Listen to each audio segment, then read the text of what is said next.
지난주 못 뵈고 오늘 이게 한 주 건너서 뵈니까 더 반갑고 또 감사합니다. 이번에 이제 저희 성지가 우리가 예수님이 주로 활동하신 지역이 갈릴리 지역인데 그러고 나서 예수님 십자가 지시고 돌아가신 곳은 예루살렘입니다. 예루살렘에서 되게 갈릴리에 가서 되게 성지 순례하게 되는데 가는 길이 한 네 가지 길이 있어요. 첫째는 지중해 변을 따라서 갈릴리로 올라가는 길을 갔다가 해변가의 길이다. 지중해 해변가의 길이다. 또 우리가 요단강을 잘 알죠.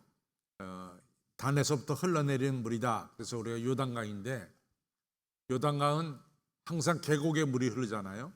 그래서 요단강 계곡에 따라서 예루살렘에서 갈릴리로 올라가는 길을 있습니다. 그래서 요단강 계곡의 길이다 이렇게 말합니다. 그러면 서쪽과 동쪽 이 가운데 이 산이 있는데 이 산악지대로 올라가는 길을 갖다가 족장들의 길이다. 왜냐하면 옛날 아브라함과 이삭과 야곱이 그 길로 다녔기 때문에 그 길을 가리켜서 족장들의 길이다 이렇게 부릅니다. 근데 이번 성지 순례는 족장들의 길을 걸어갔어요. 제가 이제 족장들의 길을 걸어가면서 많은 생각을 했습니다. 특별히 여러분과 제가 창세기를 피면은 창세기 1장부터 11장까지 인간을 창조하신 하나님의 말씀이 1장, 2장에 나오고 3장에는 인간의 타락이 나옵니다. 그 다음에 노아 방주 사건이 나오고 그다음에 바벨탑 사건이 나옵니다. 그렇게 해서 창세기가 1장서 11장까지 채워지는데 그때 역사를 정확하게 몇 년도에 이 일이 일어났다 이걸 갖다 계산하기가 참 어려워요. 그래서 우리가 1장서 11장까지의 역사를 원역사다 이렇게 말합니다. 그 다음에 창세기 12장에 아브라함을 부른 것은 우리가 역사적으로 좀 어느 때 일어났다는 것을 갖다가 규정하기가 쉽습니다. 지금도 4,000년 전에 일어난 일입니다. 그래서 아브라함을 갈대우르에 살고 있는 아브라함을 불러서 하나님께서 믿음의 조상, 믿음의 족장으로 세우죠. 그래서 아브라함의 이야기가 나오고 그 뒤를 이어서 아브라함의 아들 이삭의 이야기가 나오고 그 뒤를 이어서 이삭의 아들 야곱의 이야기가 나오고 또 야곱의 뒤를 이어서 요셉의 이야기가 나옵니다. 그러니까 4대의 이야기가 나오죠. 아브라함, 이삭, 야곱 그리고 요셉입니다. 그러면 이 네 사람을 가리켜서 성경에서 뭐라고 부르느냐? 믿음의 족장들이다 이렇게 불러요. 믿음의 족장들. 그래서 아브라함을 통해서 하나님이 복을 나눠주시고 또 주변 사람들에게 복을 받게 하시고 또 아들 이삭을 통해서도 많은 사람들이 복을 받게 하시고 또 야곱을 통해서도 복을 받게 하시고 나아가서 요셉을 통해서 복을 받게 합니다. 예를 들자면은 성경에 분명히 아브라함 너를 통해서 천하 만민이 복을 받을 것이다 이렇게 말씀하세요. 그래서 아브라함이 가는 곳에 그 주변 사람들이 다 하늘의 복을 받습니다. 또 이삭도 우리가 이번에 브엘세바라는 곳을 갔는데 우리가 이스라엘 가리켜서 뭐라고 말하냐면 맨 북단을 단이라고 부르고 맨 남단을 가리켜서 브엘세바다 이렇게 부릅니다. 마치 우리나라를 백두에서 한라, 한라에서 백두까지 이렇게 말하듯이 이스라엘 전체를 이야기할 때 단에서부터 브엘세바, 브엘세바부터 단 이렇게 말합니다. 근데 브엘세바라고 하는 것은 이 상당히 황량한 지역에 있는 땅이 브엘세바예요. 근데 거기에 브엘세바라는 말은 우물이 7개 있다. 이렇게 이름에서 브엘세바라 부릅니다. 근데 이 브엘세바에 이삭이 거하면서 이삭의 목자들이 우물을 팠는데 7개의 우물이 있는 곳에 정착하게 됐습니다. 근데 아시다시피 아브라함도 이삭도 야곱도 요셉도 다 나그네예요. 왜냐하면 본래 고향은 지금의 이라크 땅인 갈대우르 메소포타미아 지역에서 태어나고 자란 가문입니다. 근데 이 아브라함이 고향을 떠나서 가나안 땅에 갔잖아요. 그래서 이 히브리라는 말은 저 사람이 히브리 족속이다라고 할 때 히브리라는 말은 나그네다 이렇게 말해도 됩니다. 고향을 떠나서 여기저기 다니는 사람들, 이 사람들 가르쳐서 우리가 나그네라고 그러는데 아브라함도 나그네고 이삭도 나그네고 야곱도 나그네고 요셉도 애굽 땅에서 지냈으니까 역시 나그네죠. 근데 이 나그네들인 아브라함을 통해서 만민이 복을 받고 또 나그네인 이삭을 통해서 이삭이 그랄 지방에 거했는데 이 이삭 때문에 그랄 지방 사람들이 복을 받는 거예요. 그래서 우리가 창세기 26장에 보면은 그랄 왕 아비멜렉이 와서 이삭에게 제발 우리 땅에 머물러 달라. 당신 때문에 하나님이 함께 계시고 하나님이 축복하신 것을 우리가 안다. 이러면서 이삭을 갖다 붙잡는 그런 장면이 나옵니다. 이삭도 그 땅에 거하면서 많은 사람들에게 복을 나눠줬어요. 또 야곱도 마찬가지입니다. 우리가 야곱이 창세기 28장에 고향 브엘세바를 떠나서 이제 베델에 거했을 때 하늘문이 열리고 천사가 오르락내락 하는 걸 봅니다. 그리고 간 것이 어디냐면 밧담 아람이라는 곳에 갔어요.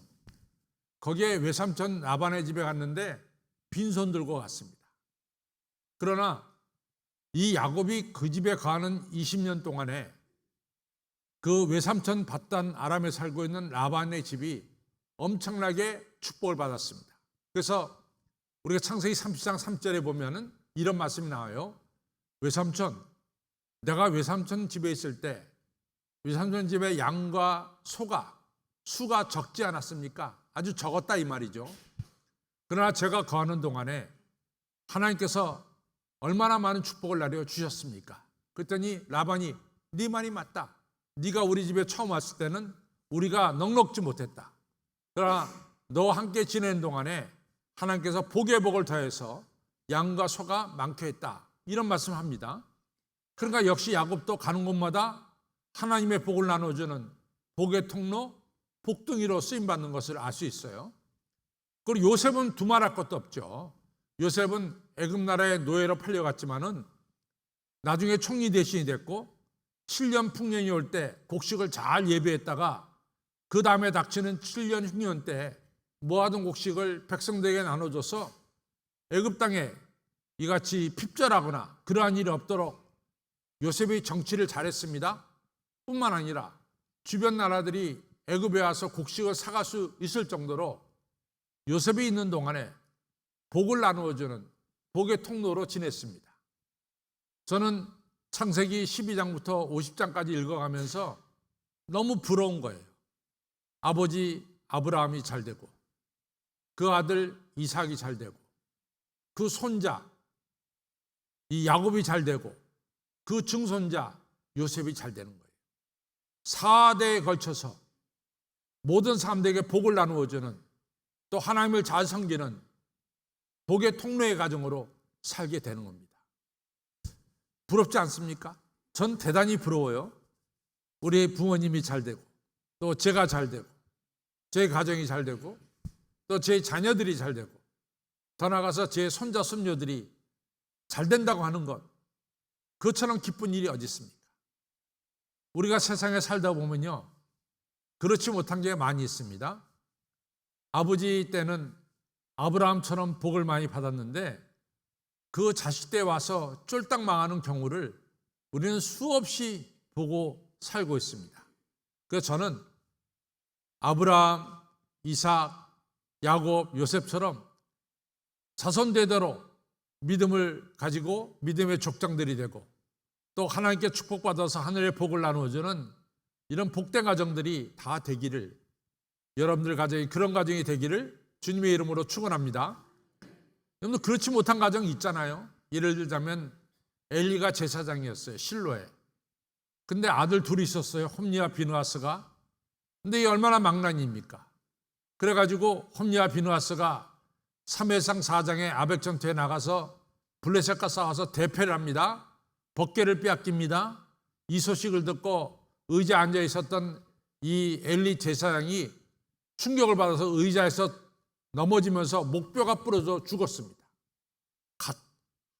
불과 며칠 사이에 아들 둘, 아버지가 죽는 비참한 일이 벌어졌어요. 여러분들 그것뿐입니까? 저는 41명의 왕 중에서 제일 훌륭한 왕이 다윗 왕이에요. 근데 다윗 왕은 저는 자식 농사는 다윗이 잘 졌다고 생각하지 않습니다. 어떤 사람들은 솔로몬이 굉장히 훌륭하다 그러지만은 저는 결론적으로 말하면 솔로몬은 실패한 왕입니다. 우리가 열왕기상 11장에 하나님이 솔로몬에게 찾아가서 2번씩이나 찾아갔어요. 너 우상 숭배하지 말고 하나님만을 섬겨라 이렇게 얘기했어요. 근데 솔로몬이 하나님 말씀 듣지 않습니다. 끝까지 우상 숭배했습니다. 결과가 뭡니까? 솔로몬이 왕위가 922년 주정 922년에 끝이 나는데 솔로몬이 왕위에서 내려앉자마자 죽자마자 통일 이스라엘, 다윗이 만든 통일 이스라엘, 아버지가 만든 통일 이스라엘이 북이스라엘 남유다로 우리나라처럼 두 쪽이 나는 이러한 비극을 겪게 되는 겁니다. 그래서 저는 다윗 당대는 너무 잘했는데 다윗 아들 솔로몬은 잘 하지 못했습니다. 또 그것뿐입니까? 여러분들 이스라엘의 41명의 왕 중에서 훌륭한 왕을 꼽으라 그러면은 다윗 왕이 꼽히고, 두 번째는 히스기야 왕이 꼽히고, 세 번째는 요시야 왕이 꼽혀요. 그런데 히스기야 왕도 너무나 훌륭하게 잘했어요. 그래서 열왕기하 18장에 보면 히스기야 같이 하나님을 경외하는 왕이 없었더라 할 정도로 히스기야는 하나님을 잘 섬겼어요. 우상 숭배 다 깨트리고, 그 다음에 히스기야는 모세에 있었던 노뱀도 깨트리면서 오직 하나님만을 섬기도록 신앙 인도한 사람이 바로 이 히스기야입니다. 그래서 히스기야가 처음에 왕위에 들어설 때는 나라가 참 약했어요. 그러나 히스기야가 계속 왕으로 있는 동안에 나라가 부강해졌습니다. 그래서 그 아들 므낫세가 아버지의 뒤를 위해서 왕이 될 때는 나라가 부강했습니다. 그런데 므낫세는 어떤 왕입니까? 41명의 왕 중에서 제일 악한 왕 꼽으라 그러면 므낫세예요. 므낫세는 아버지가 부셔버렸던 모든 우상을 다시 세웠어요. 그리고 죄 없는 사람들을 수많이 죽였어요. 그래서 예루살렘에 피가 계속해서 흐른다 그랬어요. 이 정도로 악한 왕이 므낫세입니다. 좀 더 말하면 하나님께서 뭐라고 말씀하냐면 남쪽 유다 예루살렘이 망하는 것은 므낫세의 죄에 대해서 하나님이 심판하심이라 말씀했어요. 그 정도로 므낫세가 잘못됐어요. 그런데 그 아버지는 너무 훌륭한 히스기야 왕입니다. 여러분, 우리가 살면서 이러한 일들이 많이 있어요. 우리 한국에서도 여러분이 말하면 다 잘하는 너무너무 훌륭한 사람이 있습니다. 근데 그 아들들을 가리켜서 뭐라고 말하냐면 그 아들은 홈리와 비누아스와 똑같다 이렇게 얘기하고 있습니다. 아버지는 훌륭한데 자녀들이 잘못되는 것이죠. 성도 여러분, 저는 가정의 달을 맞이해서 우리의 소원은 뭐냐? 여러분들 다 잘 돼야 돼요. 여러분들이 잘 되시길 바랍니다. 더 나아가서 누가 잘 돼야 됩니까? 우리 아들, 딸들이 잘 돼야 돼. 우리 아들, 딸들이 잘 돼야 될 줄로 믿습니다. 거기서 끝나는 것이 아니라 어떻게 보면은 아들, 딸들이 손주를 가지고 와요. 그럼 손주가 말이죠. 때로는 아들, 딸보다 더 이쁠 때가 있어요. 너무 예뻐요, 손주가. 손주들로 잘 돼야 될 줄로 믿습니다. 이처럼 우리는 아브라함 가문처럼 아브라함이 잘 되고, 그 다음에 누가 잘 돼? 이삭이 잘 되고, 이삭이 잘 되고, 그 다음에 누가 잘 돼? 야곱이 잘 되고, 야곱이 잘 되고 또 누가 잘 돼야 돼? 이 4대가 계속해서 잘 되듯이 여러분과 저도 우리 자손 대대로 하나님의 축복받는 가문을 이루시기를 주님의 이름으로 축원합니다. 그래서 여러분들의 가문이 잘 되기 위해서 제가 오늘 성경을 꼽은 것은 뭐냐면 이 한나의 가정, 남편이 엘가나죠. 그리고 부인이 한나입니다. 이 가정이 잘 됐어요. 여러분 아시다시피 이 엘가나에게 부인이 둘 있었어요. 첫째 부인이 한나고 둘째 부인이 부인합니다. 근데 한나한테 첫째 부인에게 자식이 없었어요. 두 번째 부인에게는 자식이 있었죠. 근데 우리가 성경을 보면은 이 분이나라고 하는 두 번째 들어온 부인이 첫 번째 부인 한나를 갖다 조롱하는 거예요. 자식도 못 낳는 여자가 왜 첫 자리에 앉아 있느냐 이러면서 조롱합니다. 그렇지 한나가 자식이 없었기 때문에 많은 수모를 겪었어요. 근데 아시다시피 한나가 실로 성소에 올라가서 정말로 술 취한 여자처럼 얼마나 슬프고 안타까운지 눈물을 뿌려가며 기도했어요. 그래서 하나님이 한나의 기도를 들어주시고 주신 선물이 바로 누구냐면 사무엘이에요. 그래서 엘가나와 한나가 잘 되고 엘가나가 잘 됐다고 하는 것은 사무엘상 1장 1절을 보면은 엘가나의 증조 할아버지 이름이 나옵니다. 할아버지, 아버지 엘가나. 그러니까 그 집안이 굉장히 유명한 집안이에요. 그런데 계속해서 사무엘이라는 아들이 나와서 그 집안 되도록 아브라함의 가문처럼 복된 가문을 이룬 것을 알 수 있습니다. 근데 어떻게 엘가나의 가문이 이같이 복된 가문이 됐을까 하는 거예요. 첫 번째가 그겁니다. 이 엘가나 한나가 이 실로 성소에 올라가서 절기 때 올라가서 매년제와 서원제를 드렸다. 이런 말씀이 나옵니다. 근데 이제 이스라엘의 3대 절기가 있잖아요. 첫 번째는 출애굽한 것을 기념하는 뭐요? 6월절. 또 6월절이 지나서 77이 49일 지나고 그 다음 날 50일째 된 날을 우리가 뭐라고 불러요? 오순절. 그 다음에 우리처럼 가을에 추수감사절을 지키는 절기를 뭐라고 그럽니까? 장막절이라고 부릅니다. 그래서 이스라엘 3대 절기는 첫째는 6월절, 두 번째는 오순절, 세 번째는 장막절이에요. 저 따라하세요. 첫째는 6월절, 그 다음에 오순절, 그 다음에 장막절. 그렇게 해서 좀 절기를 외우세요. 근데 이제 매년제와 서원제는 언제 드리냐면은 매년제와 서원제는 장막절 때 드리는 거예요. 그러면 매년제라는 게 뭐냐? 매년제는 감사의 예배를 드리는 것이 매년제예요. 그 다음에 서원제는 뭐냐? 말 그대로 하나님께 서원하는 예배를 드리는 거죠. 그래서 이 엘가나와 한나가 성소에 올라가서 첫째는 매년제 하나님께 감사의 제사를 드렸어요. 그건 뭐냐면 하나님 저에게 이 귀한 아들을 주신 거 감사합니다. 감사를 예배를 드린 거예요. 두 번째는 우리가 이 아들을 갖다 하나님 주신 아들이니까 하나님의 뜻대로 키우겠습니다 라고 하는 서원하는 예배를 드렸어요. 여러분들 자식을 볼 때마다 하나님 주신 선물입니다. 따라서 감사해야 돼요. 이런 마음이 우리에게 있어야 됩니다. 제가 오전 예배, 일부 예배를 끝나고 났더니 어느 성도님이 제 방에 찾아왔어요. 그래서 회개하는 눈물의 기도를 드리더라고요. 자기에게 딸들, 아들이 한 명 있는데 딸들은 너무 잘 된대요. 정말로 한국의 대기업에서 그 여자가 천장을 치듯이 천장을 친 여자들이 그 집 딸이에요. 딸들이 다 잘 됐어요. 근데 반면에 아들이 너무 안 되는 거예요. 그러니까 그 아버지가 야 이놈아 너 그렇게 안 되려면 한강에 빠져 죽어버려 이렇게까지 얘기했다는 거예요.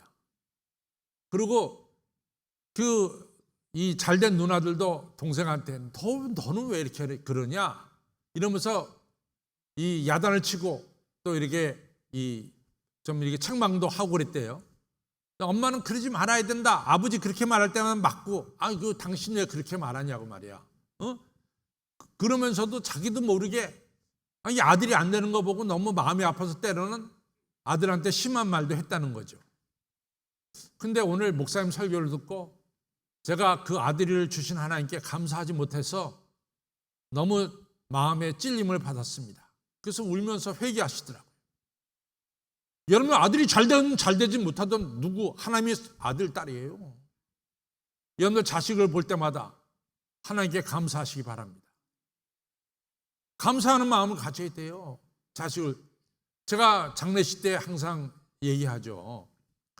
제가 이 그릭 오르토독스가 이 장례식을 진행하는데 참여한 적이 있어요. 미국에서. 그런데 그 집 아들이 글쎄 20살 때 바닷가에 가서 물에 빠져 익사한 거예요. 20살 때. 근데 그 장례식입니다. 근데 미국의 장례식을 참여해 본 분들 알지만은 미국의 장례식에 소위 말해서 추모사라는 게 있어요. 근데 추모사는 그 고인하고 아주 가까운 사람이 추모하는 거예요. 근데 그날 그 추모사는 누가 했냐면 20살 난 아들 죽었는데 그 아버지가 추모사를 하는 거예요. 그러니까 굉장히 긴장되더라고요.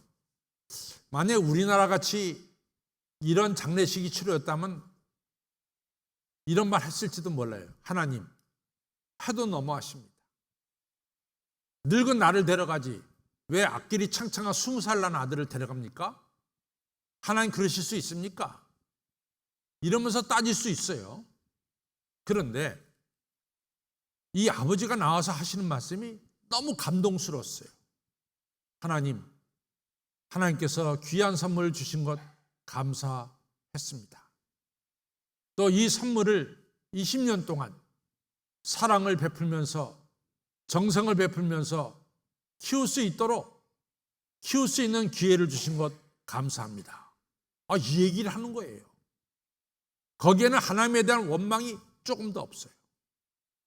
첫째는 자식을 주신 하나님께 감사하고 그 자식에게 내가 사랑과 정성을 바칠 수 있도록 키울 수 있도록 기회를 주신 하나님께 감사하는 거예요. 저는 그 얘기를 들으면서 신학적으로 확실하게 머리에 박혔어요. 이분에게는 자기 자식이 자기 것이 아니라 하나님의 것이라고 하는 분명한 의식이 있다. 두 번째는 이 자식의 사랑과 정성을 다해서 키울 수 있도록 기회를 주신 것 하나님께 감사하고 있습니다. 여러분들 자식을 볼 적마다 하나님이 주신 선물임을 깨닫고 감사하시기 바랍니다.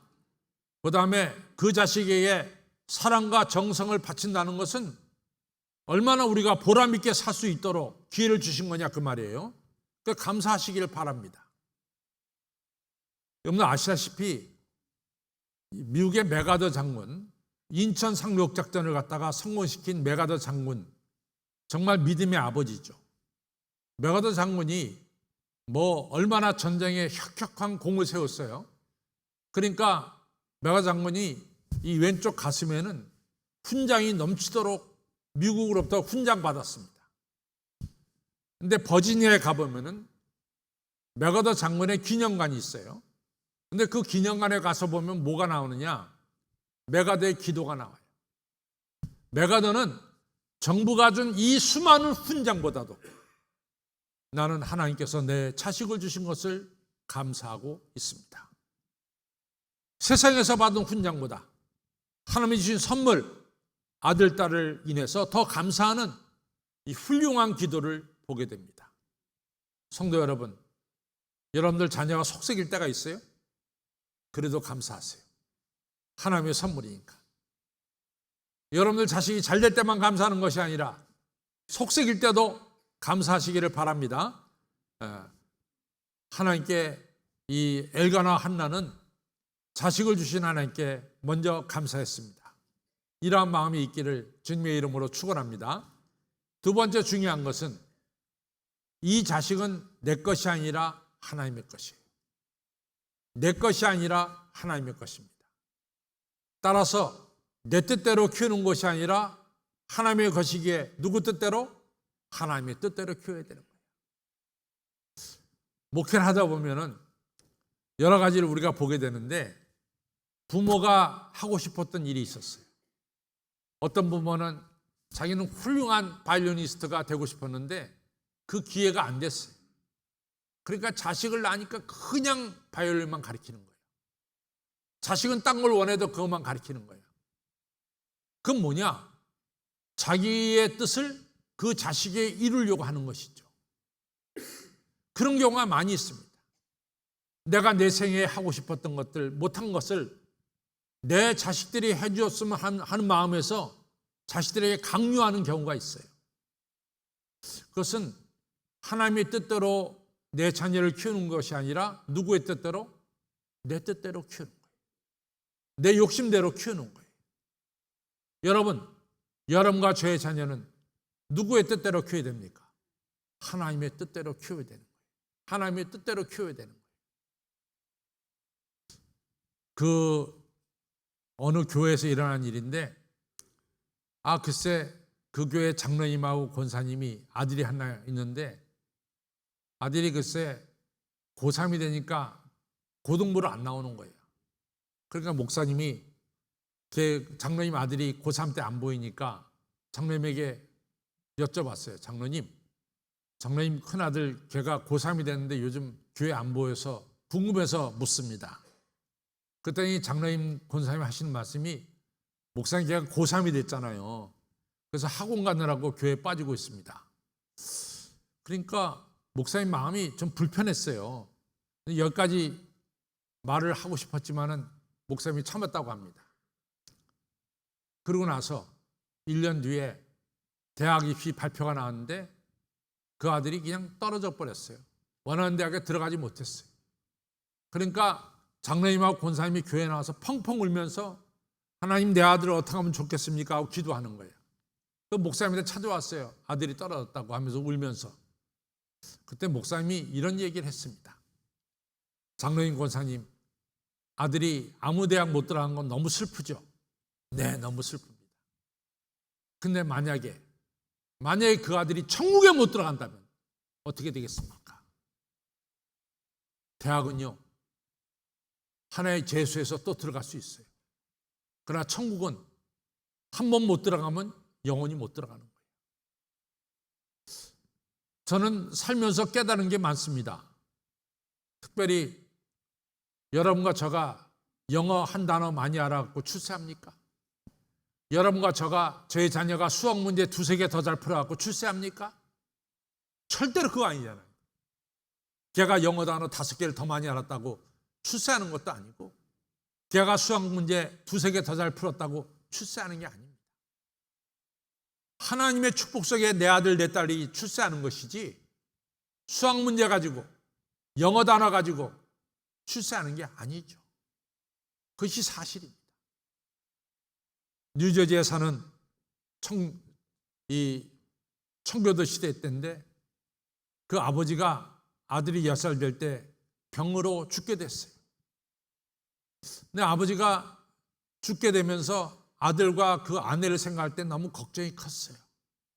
험한 세상을 살아야 되는데 이 아들과 아내가 잘 살지 좀 걱정이 됐어요.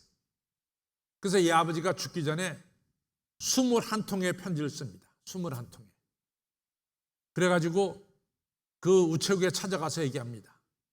내가 병으로 이제 곧 죽게 되는데 내 아이가 10살입니다. 내 아이가 하나님의 은혜 가운데 잘 자라나기를 저는 간절히 바라고 있습니다. 그래서 제가 21통의 편지를 썼는데 한 해 2통씩 6개월씩 2통씩 우리 아들에게 이 편지를 좀 보내주십시오. 그러니까 20통이 되면은 10년이 보내지는 거죠. 그리고 마지막 한 통은 제 아내에게 보내주시기 바랍니다. 그렇게 해서 21통의 편지를 우체국장에게 부탁했더니 우체국장이 네, 알겠습니다. 제가 소원대로 해드리겠습니다. 아버지가 세상 떠났어요. 6개월이 있다가 편지 한 통이 아버지로부터 아들에게 전달됩니다. 또 6개월 뒤에 또 2번째 편지가 그 아들에게 전달돼요. 1년에 2통씩 아들은 편지를 받습니다. 그리고 10년 동안 20살이 될 때까지 아버지께로부터 20통의 편지를 받았어요. 마지막 편지는 그 편지가 아내에게 전달됐고, 아내가 보니까 거기다 뭐라고 썼냐면 이 편지는 우리 아들이 장가가기 전날에 이 편지를 전해주시기 바랍니다. 이렇게 썼어요. 그래서 그 어머니가, 아내가 잘 간직했다가 아들이 장가가기 전날 밤에 그 편지를 줬습니다. 아들이 말하기를 저는요 1년에 꼭 아버지 편지를 기다렸습니다. 아버지 편지가 언제 오나 간절한 마음으로 기다렸습니다. 아버지의 편지는 내가 육신의 욕정을 따라 나가려고 할 때 내 마음을 잡아줬습니다. 내가 다시 하나님 말씀대로 살아야 되겠다고 제 마음을 올바르게 인도해 주셨습니다. 내가 친구들과 어울려서 잘못된 일을 저지르려고 할 때 아버지의 편지는 그러한 잘못된 일을 버리고 선한 일을 하도록 인도해 주셨습니다. 이런 고백을 하는 거예요. 그래서 아버지 편지가 저를 하여금 올바르게 성장하도록 인도해 주셨습니다. 그리고 장가의 전날 밤에 펼쳐진 그 편지에는 뭐라고 썼느냐? 아들아, 네가 이제 한 가정의 가장이 되는구나. 내가 너에게 지금까지 쓴 10년 동안 너한테 보낸 편지는 내 말이 아니라 네가 읽어봐서 알듯이 다 하나님의 말씀이다.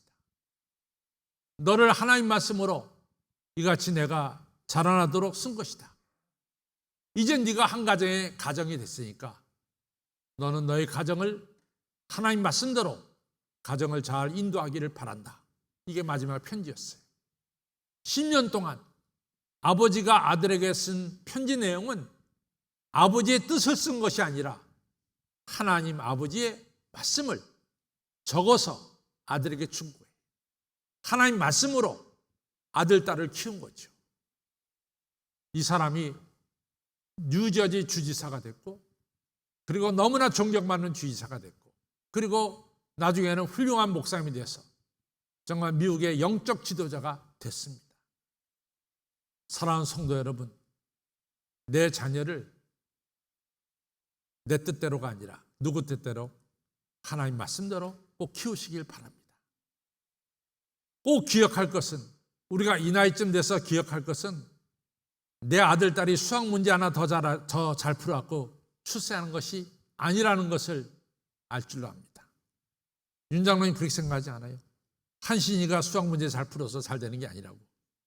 영어 한 단어 알아서 잘 되는 게 아니라. 우리 아들, 딸이 하나님을 경외하고 하나님의 뜻대로 살 때 하나님께서 아브라함과 이삭과 야곱과 요셉처럼 만들어 주시는 거예요. 그것을 꼭 기억하시길 바랍니다. 여러분, 어떤 아버지는 죽으면서 그래요. 야, 아들아, 내가 아무개에게 너무나 많이 당했으니까 너 잘 돼서 아무개에게 복수해라. 그런 말 하면 안 되는 거예요. 왜 자기 목소리를 아들한테 맡겨요? 그게 아니죠. 여러분과 저는 하나님의 뜻대로 우리 자녀를 키워야 될 줄로 믿습니다. 세 번째로 중요한 것은 뭐냐?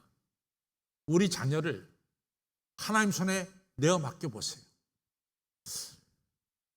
여러분, 제가 이제 청년들이 올라올 때 기도하는 것은 또 저 자신을 위해서 기도하는 것도 있어요. 하나님, 하나님의 꿈이 우리 청년들에게 비전이 되게 해주시고, 예수님의 성품이 저들에게 인격이 되게 해주시고, 성령의 권능이 저들에게 능력이 되게 하여 주시옵소서. 이건 복음성가 있는 가사인데 저는 너무 좋아요. 저는 제 기도 시간마다 꼭 기도합니다. 하나님, 하나님의 비전이 제 꿈이 되게 해주시고, 예수님의 성품이 제 인격이 되도록 축복해 주시고, 성령의 권능이 제 능력이 되도록 은혜 내려 주옵소서. 나 자신을 하나님께 맡깁니다. 질그 같은 나를 주여 빚어주셔서 오늘도 주의 영상을 만들어 주시옵소서. 여러분과 저가 내 손아귀에서 자녀를 키운다고 아무리 생각해도 절대로 여러분들의 자녀는 여러분들 손아귀에서 키울 수가 없어요. 그것이 현실입니다. 우리 큰딸애가 아들 둘을 낳는데 걔네들이 엄마밖에 몰라. 그냥 뭐 쩍하면 마미 하고 그냥 한 놈이 한쪽 다리 붙잡고 또 한 놈이 한쪽 다리 붙잡고 그냥 엄마만 붙잡고 지내는 거예요. 그러니까 우리 큰딸애가 얘들 둘 키우느라고 정신이 없어요. 너무 엄마를 좋아하니까. 그래서 얘 너무 힘든 거야. 둘이 붙어 있으니까. 그래서 내가 큰딸한테 그랬어요. 걔 이름이 수잔나인데, 야 잔나야, 지금은 쟤네들이 너를 갖다 이렇게 붙잡고 그러지만은 조금 더 지나봐라. 쟤들이 중고등학교 들어가면 너 엄마 떠난다. 엄마 떠난 게 아니라 엄마하고 멀어진다. 너 이렇게 붙잡지 않는다. 그땐 네가 좀 자유스럽게 될 거다. 여러분들 자식들이요, 지금은 엄마 없이는 못 사는 것처럼 엄마 붙잡지만 좀 커보세요. 엄마 찾습니까? 안 찾아. 어떨 때는 엄마가 문을 두들겨도 문 안 열어줘. 사춘기 때는. 여러분들 자식들이 다 그런 거예요. 크면 자식들이 부모를 떠나게 돼 있어요. 소나기에서 떠난다고 한 15살만 되면 다 떠나. 나머지 생애는 걔네들이 스스로 사는 거야. 그러니까 내 소나기에서 그 우리 자녀가 자라는 게 아니라고. 누구 아래서? 하나님의 날개 아래 우리 자녀가 자라난다는 것을 아시길 바랍니다. 그래서요, 하나님께 맡기는 거예요. 하나님, 우리 자녀를 맡아주시고 우리 자녀를 키워주시고 하나님의 비전이 저들의 꿈이 돼서 그 비전이 이루어지도록 하나님 우리 자녀를 축복하여 주옵소서. 오늘 엘가나 한나가 이 사무엘을 갖다 하나님 손에 맡기잖아요. 하나님, 이 귀한 아들을 하나님께서 키워주십시오. 하나님께 맡기잖아요. 그걸 갖다가 성경에서는 나시린이라고 그래요. 그 사무엘을 하나님께 맡겼어요. 그러니 하나님이 사무엘을 탁 맡아놓고 나서 사무엘을 잘못되게 할 겁니까? 아니면 잘되게 할 겁니까? 당연히 하나님의 비전이 이 사무엘에게 이루어지도록 하나님께서 사무엘을 키워주신 거죠. 사무엘은 3가지 직분을 가졌어요. 첫째는 사사고, 두 번째는 제사장이고, 세 번째는 이 사무엘은 예언자였어요. 그래서 이번에 우리 성지순례단이 예루살렘에 도착해서 제일 먼저 한 것이 나비 사무엘 무덤에 갔어요. 나비라는 것은 예언자라는 뜻이에요. 하나님께서 사무엘을 축복하셔서 사사요, 제사장이요, 예언자인 이런 훌륭한 인물로 만들어 주셨죠. 그래서 성경에는 사무엘 상이 있고 사무엘 하가 나옵니다. 여러분들의 자녀를 하나님의 손에 맡기시길 바랍니다. 여러분들이 키우는 것보다 하나님께서 맡아서 키우는 것이 훨씬 더 우리 아들, 딸이 존귀하게 될 줄로 믿습니다. 제가 3가지 얘기했어요. 첫째는 자식을 볼 때마다 첫째 뭐요? 감사해라. 두 번째는 뭐요? 하나님의 뜻대로 키워라. 하나님의 뜻대로, 하나님의 말씀대로 키워라. 세 번째 뭐요? 하나님께 맡겨라. 다시 첫 번째가 뭐요? 감사해라. 두 번째 뭐요? 하나님의 뜻대로 키워라. 세 번째가 뭐요? 하나님께 맡겨라. 그리하면은 아브라함과 이삭과 야곱과 요셉처럼 우리의 가문이 정말 믿음의 족장 가문처럼 복된 가문이 될 줄로 믿습니다. 이러한 축복이 여러분들 가정에 임하기를 주님의 이름으로 축원합니다.